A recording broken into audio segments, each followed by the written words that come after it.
Bonjour fidèles téléspectateurs, à la présentation Leslie Luzolo, derrière la caméra nous avons le frère Bienfait. Notre sujet d'aujourd'hui c'est l'affaire 500 $ pour la dot, ce qui tourmente tout le monde, ce qui tourmente les Congo RDC. Il y a des mamans qui se plaignent, il y a des papas et aussi des jeunes. Alors il y a aussi ceux qui disent que c'est le président de la République qui a prononcé cela.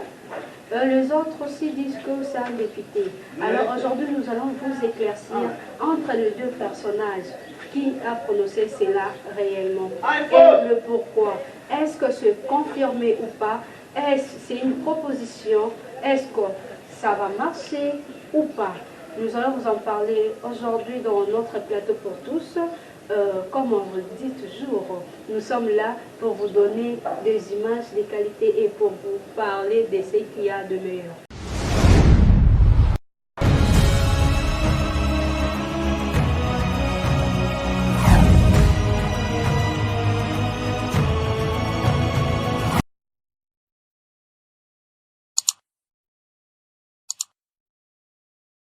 Avant que Moutabala, il faut nini azala kusomba ndako na ye bien kobokisa ndako malamu azala mutala kitoko de mutaki kubana lelo oyo yo moko ozala njala okozwa nini moyen nini ya okende suke no ngai na kende kobana lelo ba $500 wana okojoela ngo ya koyiba liboso bongisa misala ezala kolia ezala nyonso bakaboa na nsima vie sociale ebongama liboso eloko ya liboso yango wana toza besoin kobala eza problème te mpo soki ozala mosala kitoko obosi ndako nyo kitoko okobala kitoko okosala bien mais lokola tozali kaka boye kaka ndenge wana lokuta eza mabe ozo komona libala oyo kosala ekozala libala ya souffrance okomona pasi koleka soki liboso kaka komibongama liboso avant que yo saute libulu yango oyo po yo saute libulu po okanga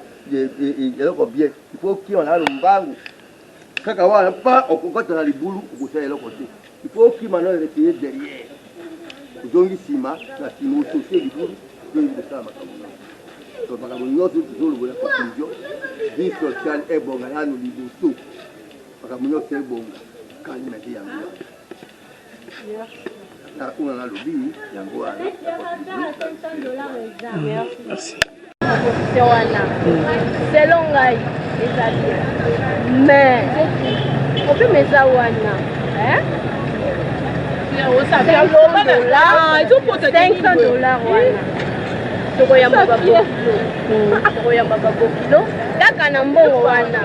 imaginez, et ça moukié parce que il faut non parce que ceux qui balingi qui est à la $500 hein il faut pas faire ça mbongo kolia à part ba pesi mbongo kolia à part laisse to lambela ba kilo en question na ben yo ça bon kolia mbongo yo na serre na pia mwana ngai ba nyoso wana faut pas faire ça ngo à part 500 wana bati yango kaka mais sinon $500 wana soki ozwi famille ya papa na famille ya mama kana kati neti nga boye nga na tanga yanga papa nga atangisanga $500 te po babakisa ata mwanda est-ce que sikoyo batuni bino awa bolobi nakoloba te po donc $500 wana mpona yo eza moke makasi eza insuffisant. $500 wana mpona elingi ezala bien soki vie sociale ekokiti eloko neti soso tolokaki wana nyonso ekiti mais à condition que $500 wana ezaka mpona baparent mobali apesi eza mabe makasi po bongo ozomona te yaya tato outi awa biloko akomata me biloko ebile awa ata klia moko kubaza na ye te non balobaki ke baokita boti lelo ndeni ti lelo nano biso mpe totule bino Lui, le journaliste, moi, tu l'as vu. C'est parce que tous les jours, makambo olobela ngoni mikolo po esebisi ezalaka te apesaka $500 wana bazokabisa te nde baoloba $500 mwasi babalela $500 parce ke mbongo oyo basengaka wana yango wana nde basalelaka fete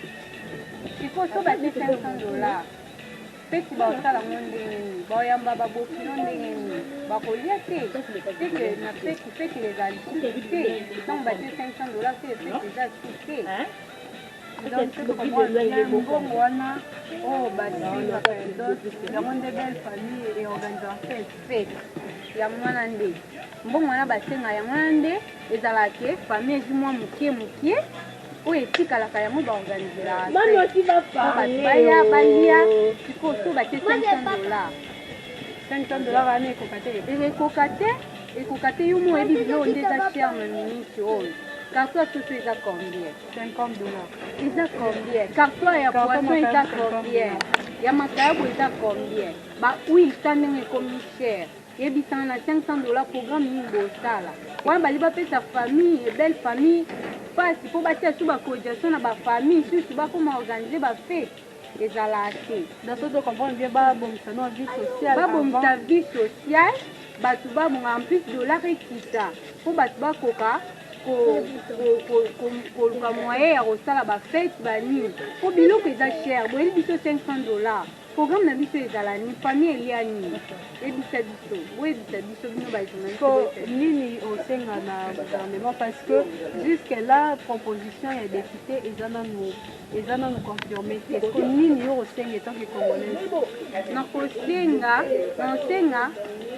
vie sociale ebonga nani bawela no makambo mabala te ya ba $500 te bawela vie sociale bato bazosouffrir bato baosouffrir bato baolia na pasi bato baovivre na pasi bango baowela na baparlement kuna baowela ba $500 bango baomonana na bambongo biso toovivre na pasi batika no owela $500 mpo mutu soki osala bien aozwa salaire ya bien akobala mwasi na ye akokipe $500 te me mutu soki aozwa eloko te abimi ake mosala azwi 5 000 francs akoépargne nini po akebala mwasi ne ata na $500 bango baokipe kaka basi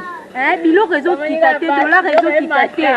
tozolia na pasi bamai tokake fe bakitisa biloko yango tozoyoka kaka me baosala eloko te bango baozwa bambongo biso toovivre na pasi ezalaka te $500 makambo $500 tobaya yango tolembi biso mpe toabasi tolinga te babaya biso na $500 po eza mbongo mokie mibali mpe bala mbongo te ata babalinga na $500 naokelia nini na ndako yango naokelia nini ndeko tokoyeba kombo nani Nono ndeko nono toyambi na micro na biso ya dans S News Congo TV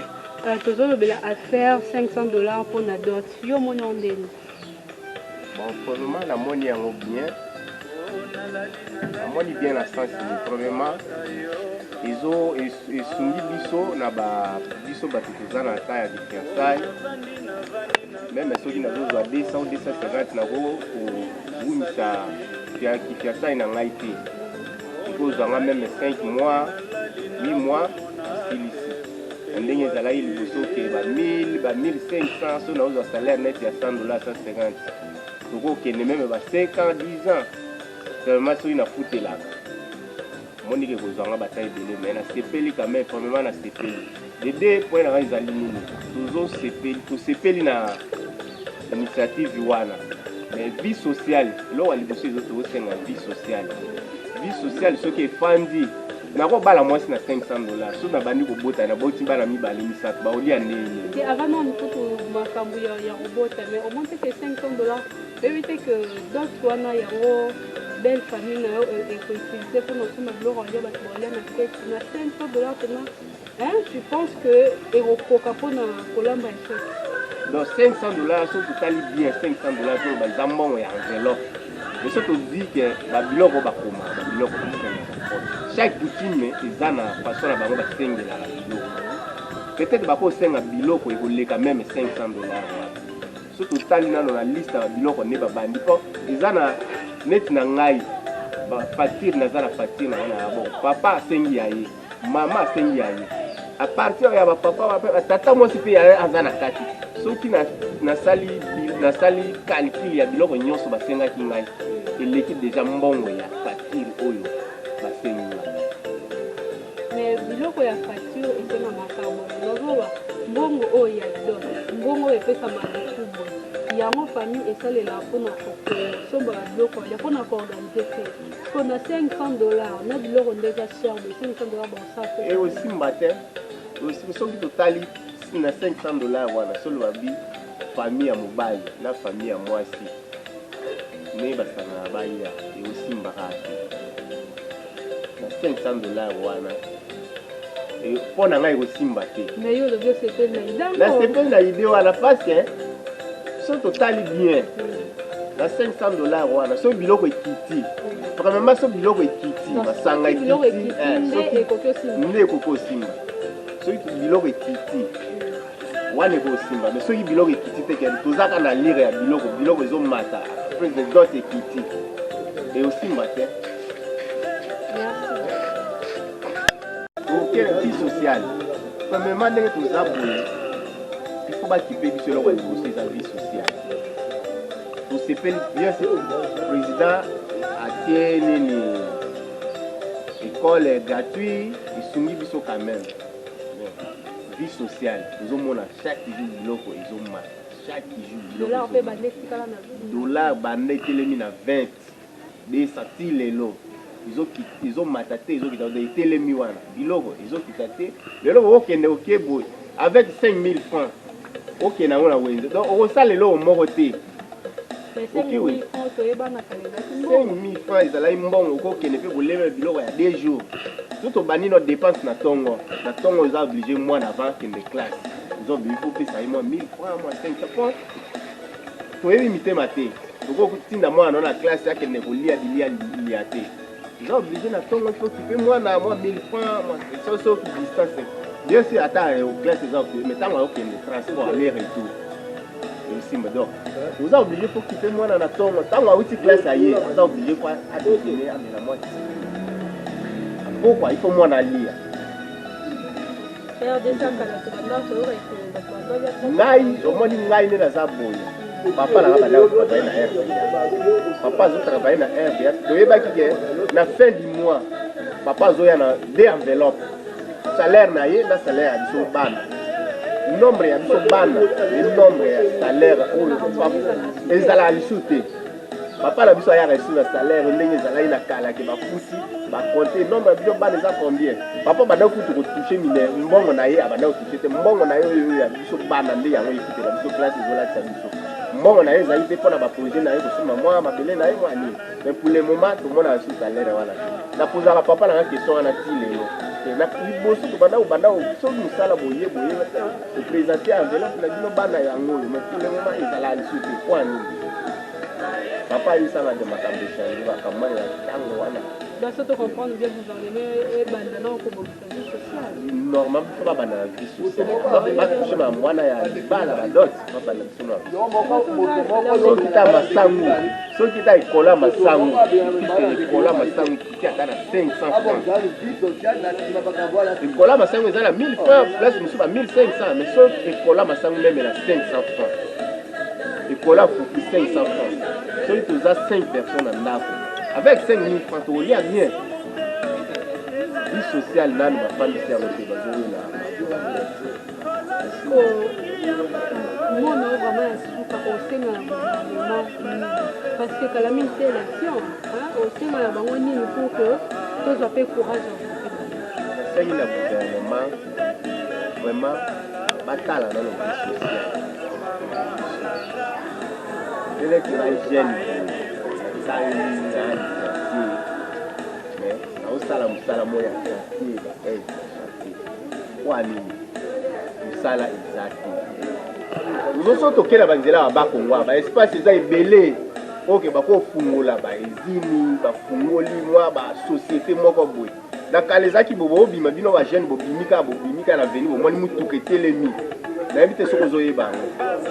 na ba DG ça moi la pena bomi na tonga mutuka etelemi bazo benga ba jeune boya misala musa bomati mutuka bokei bisabe musala mutu moto le moment ezalaka te oko bimotelemi no na foyer hotel rien oko kendo bandi obete ba porte na ba ville awa na okozwa no musala te baso totali bien soki to ya bakulu ezomata pasi misala eza te misala eza te yango oyomona chaque jour bakulu na chaque jour oyo bakati mitumbeli oyo basali mais soki kendo batie badisposition bagouvernement atie bamituka chaque commune afungoli ata ake na nzela bakongwa baespace eza ebele afungoli mwa bezini mwa banini ati mutuka batongo babengi bagene boya mwa kudena mwa nini kofutama eza te mama net salaire na génération ya biso bagene nani yango mpenza akosala mosala gazozwa 250 dollars 300 na génération na biso nayebi te okotangelaka société moko ubien mwa cope moko moto asalaka epar mo azose retrouve jeune lokola ngaki azose retrouve na mwa 200 250 300 dollars na génération na biso nayebi te soki opesanga exemple moko wana gouvernement moto akorépondre na question na yo nga eza na journaliste. Voilà, de retour sur ce plateau, fidèles téléspectateurs, binomo bouti koyoka, binomo bouti komona, nini ezosalama réellement na RDC précisément na ville ya Kinshasa. Binomo bomoni ndenge mutu na mutu azopesa point de vue na ye. Alors, toi nde boyoki ba papa ba maman balobi ke ekosi mbate. Ba misusu balobi baboyi ke baraisonne bapasi nyonso babokolela bana na bango bana mosusu babelaka tro na mwana e à la fin mobali ayo opesela ye 500 dollars en tout cas baboyi yango mais aussi soki tobi tocalcule ndenge obokolela mwana okotina motu na facture en tout cas ça aussi ça va pas marcher c'est absurde mais essayer un peu de résoudre ces problèmes. Je ne pense pas que ça serait adopté. Si ça sera adopté, bon, vous connaissez les Congolais, ils vont réagir. Hein? Vraiment. C'est aussi vrai que dans certaines familles, ils exagèrent, c'est aussi vrai, mais cela n'est pas une raison pour dire qu'il faudrait que la dot soit à 500 dollars. Voilà, c'est la fin de cette émission, l'émission Plateau pour tous.